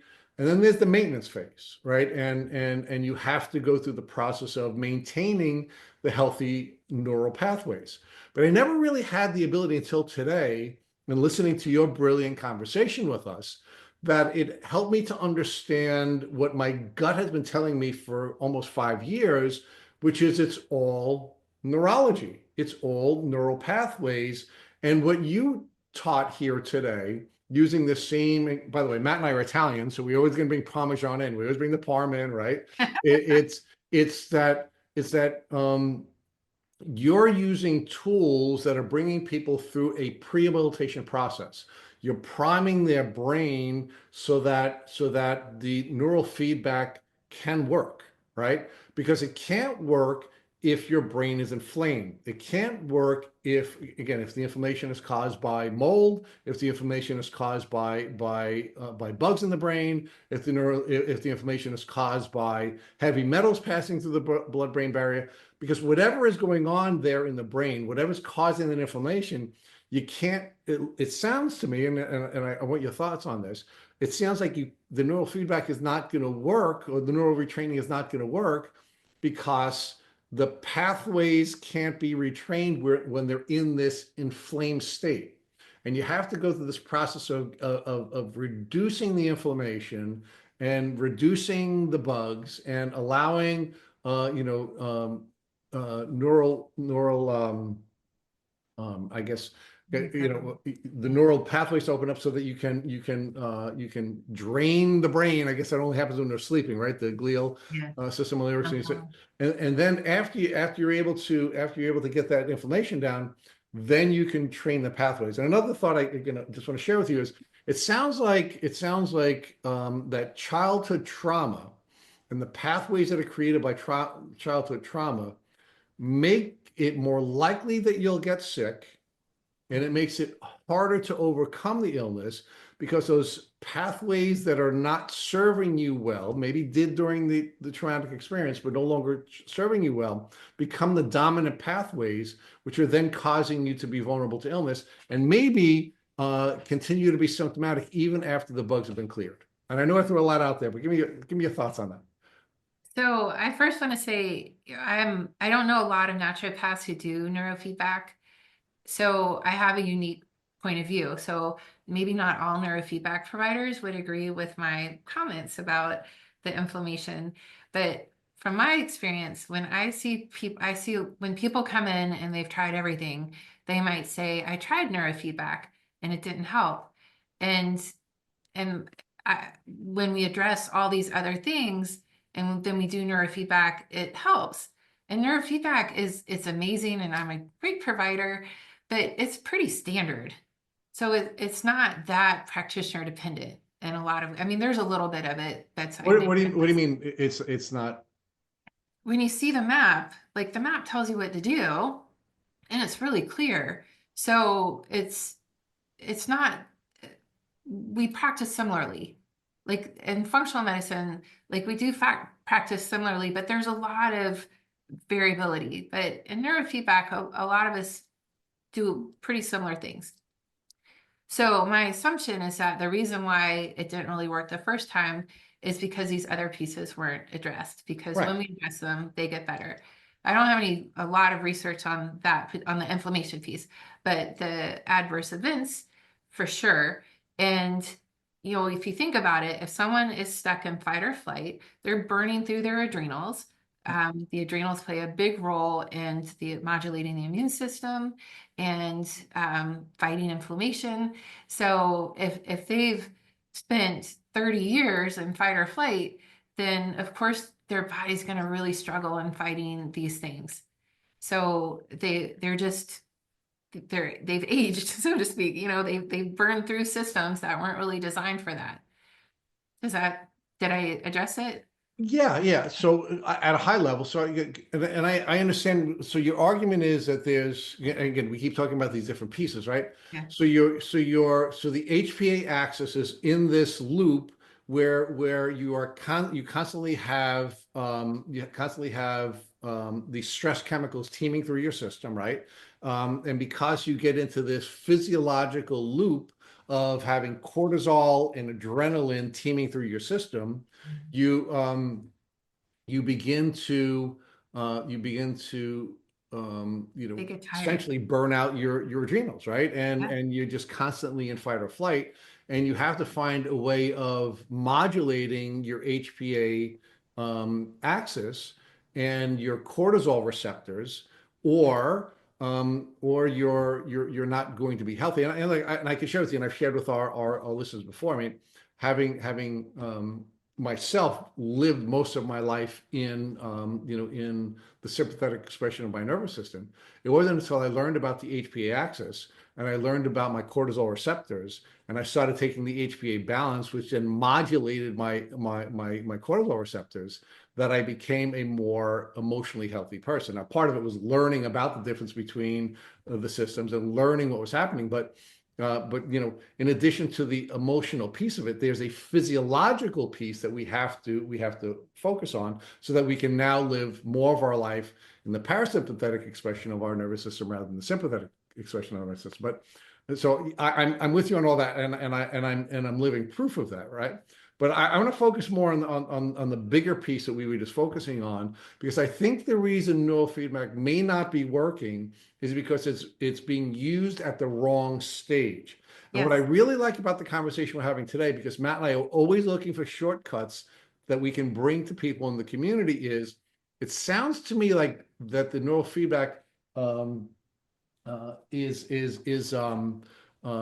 a shortcut, because people who are doing programs like DNRS, they need 6 months, 12 months. I mean, I think Rachel Matten, correct me if I'm wrong. My recollection is Been a while. that I don't think, I think she said it was an unbelievably rigorous program that required, a great deal of work every single day for months and months and months, and ultimately was successful. And she feels really blessed by having discovered that rehabilitative tool. But I feel like you have the ability to diagnose the pathways that are not serving, and, to use your term, rebuild pathways that will serve you on top of those substantially faster than someone who is going through the process of retraining themselves with a program like DNRS. Yeah, I don't I know of I know of DNSR, and I know of it. I don't know that much about it. I know it's more economical than neurofeedback. So like if somebody doesn't have the resources to do neurofeedback, I think that is a great resource. And I've had patients tell me it changed their life. That's how I learned about it, because they told me about it. But yeah, when they talk about what they have to do, I'm like, whoa, like that's really intense. So thank God it's available. And if somebody has more time than money, it's a great resource. But like if somebody is trying to hold down a job and they have the resources, I think it moves fast, like 30 to 60 sessions. If we're doing 3 sessions a week, we'll be done in 10 weeks or 20 weeks.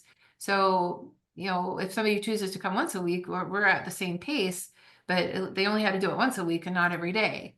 So I think there's there's a place for both of them, right? And each person has to decide, Yeah. No, you know. and yeah, Um, and what will resonate with one patient is not going to resonate with another patient, and we spend a lot of time, urging people to husband their resources so that yes, they can have the resources that they need to have available to them, so that they can have the shortcuts, right? Because money is faster than time.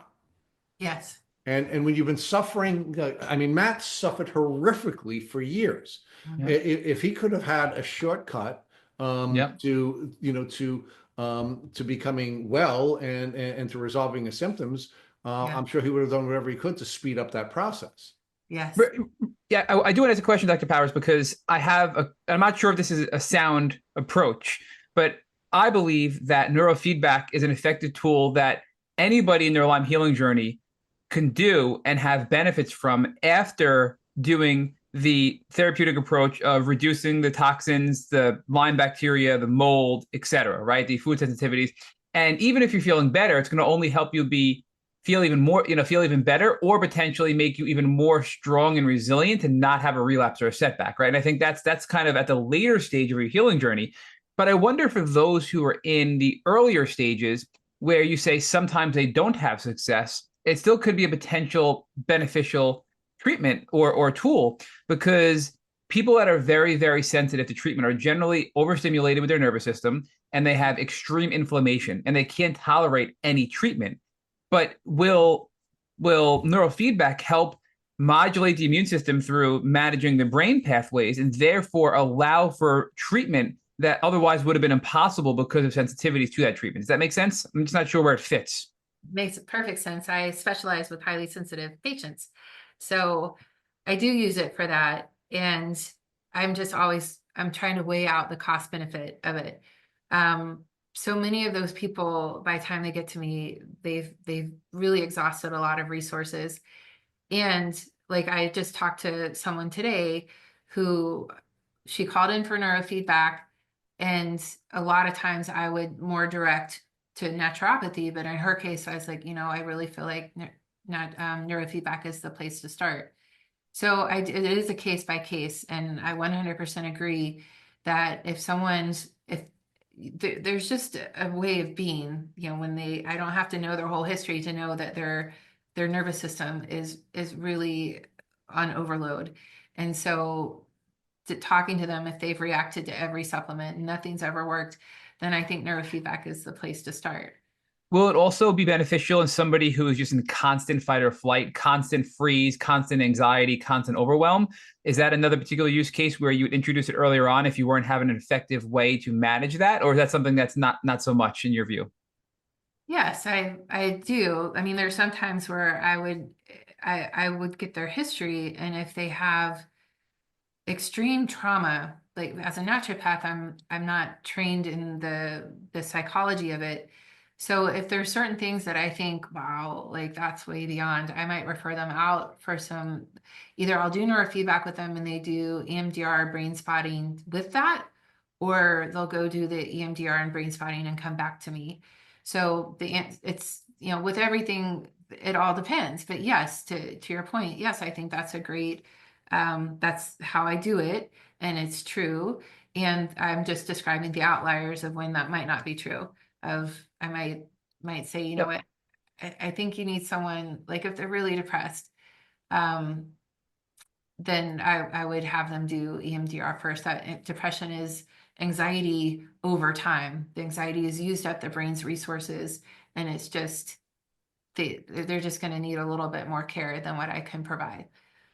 Yeah, and the reason I ask that is because, you know, we are identifying this approach, right, the PARM, and I don't want people to think that it can only be used after the assist, which is the kill stage, which is I think where it's generally broadly accepted that it can be beneficial at the, you know, recovery and maintenance phase of a Lyme journey. But I think it could also be used at the prehab and assist side, right? Like the prehab getting your body stronger, and also the treatment side if needed for extreme fight or flight or extreme sensitivities and inflammation too. So that's why I wanted to kind of clarify my comment to you earlier as far as where these things can fit in, if that makes sense. Yes, I think there's a definitely application at the beginning. It's not a rigid thing.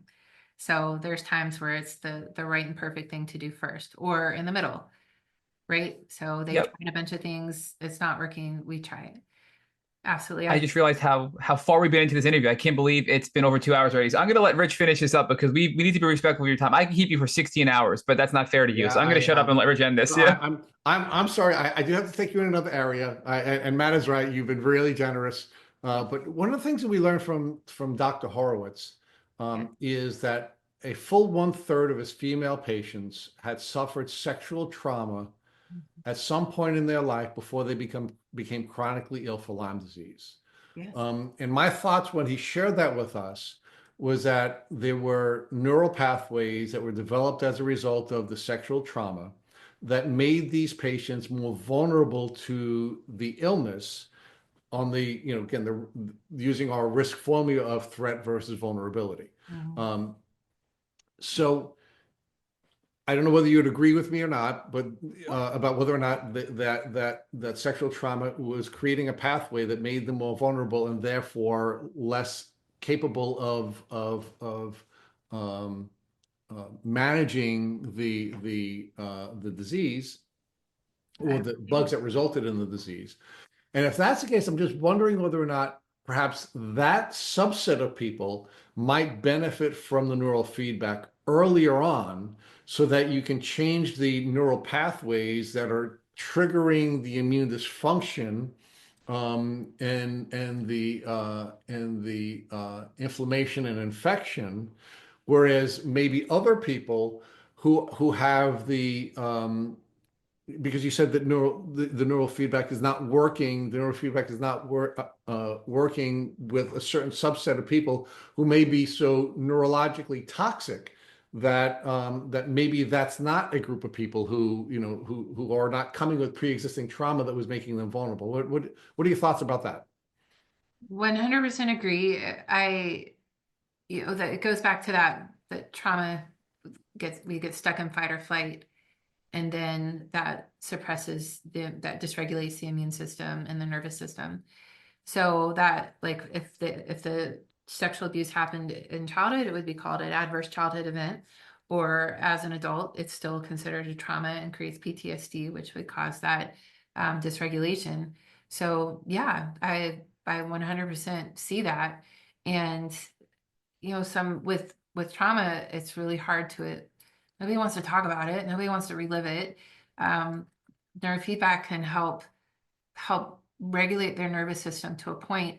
I personally feel like they still need to do some therapy, whether it's EMDR or brain spotting. But and what if for those who, I'm not an expert in those things, I refer out for those things. But it helps integrate the trauma, how it was described to me, and the reason why I learned all of this about trauma was because I had this subset of patients that I could not get off adrenal supplements. My goal is not to keep people on supplements. So they're well when they don't need that. And when I only see them once a week once a month, once a year for a tune-up. And there's this group that every time we tried to stop, they would just crash. And so I started researching, and then I found Bruce Lipton's work he talked a lot about Psych K. And then that led me to this one provider who's like, well, I like Psych K, but now I'm into EMDR. And she taught me all about that. And the first thing that she said to me that I was just fascinated by, she said, you know, the first video I was showed was a bear in learning EMDR, was a bear that was being tracked. That bear was being videoed and chased with a helicopter. It thought it was, you know, was running for its life. And then they tranquilized it. They put a tracking device on it and they waited for it to wake up. And when it woke up, it shook and it shook it off. Well, that was the reset for the nervous system. But we don't do that. We don't know how to reset. We just get up and go to work the next day, or, you know, for children, they go to school the next day.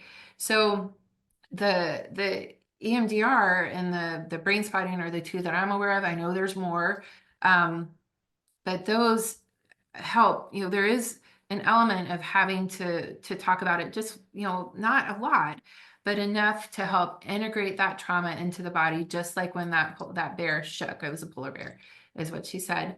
So I can do my part with helping calm the nervous system, and then at some point I might refer out because there's a need for additional work. But what I do makes their work easier, better, faster, is what they've told me. So it's not a workaround for therapy always, but it certainly makes the therapy easier to do. Like when your nervous system isn't so amped up, having to maybe talk about it once or twice doesn't take you out. Does that answer your question? Yeah, I mean, look, like every one of your answers, it was brilliant. I mean, I do appreciate it. And like Matt, I do want to be polite to you and your family, and give you back to them, because I have another 2 hours of questions I'll have to ask you, but we'll have to do that at another Have to do it time. again. Yeah. So can you share with our listeners how they can get in touch with you and the Longevity Health Center? Yes. So I just want to thank you for the opportunity to talk about this. And there's sometimes where it's compartmentalized in my brain, and your interview style and your engagement and how you listen and your presence are really extraordinary. So thank you. How you're being has enabled me to be how I'm being. So thank you for Well, that. thank you. That's very, very kind of you to say. Thank you. And then to reach me, I work at Longevity Health Center in Roswell, Georgia. And as we said, the Amen Clinic, but I do all of my services at Longevity. You can call me there. And the number is 770-642-4646. And my name is Anna Powers. And you know, I'm happy to have a conversation most of the time. We do have a new patient coordinator who you can talk to, but if you have questions about neurofeedback or the energy healing, they most likely will refer you to me anyway, to have a quick conversation to see if I feel like I can help you. And part of my success is I only work with people I think I can help. And if I don't think I can help you, I do everything in my power to find someone who can. Now, if it's out of state, I don't have as many resources there, but just like I mentioned, the dental organization, there's certain organizations that we can do. That I believe with all my heart, I was put on this earth to do what I'm doing. And it's a privilege. It would be a privilege to try to help anyone along their path, however I can, whether it's with me or finding someone else.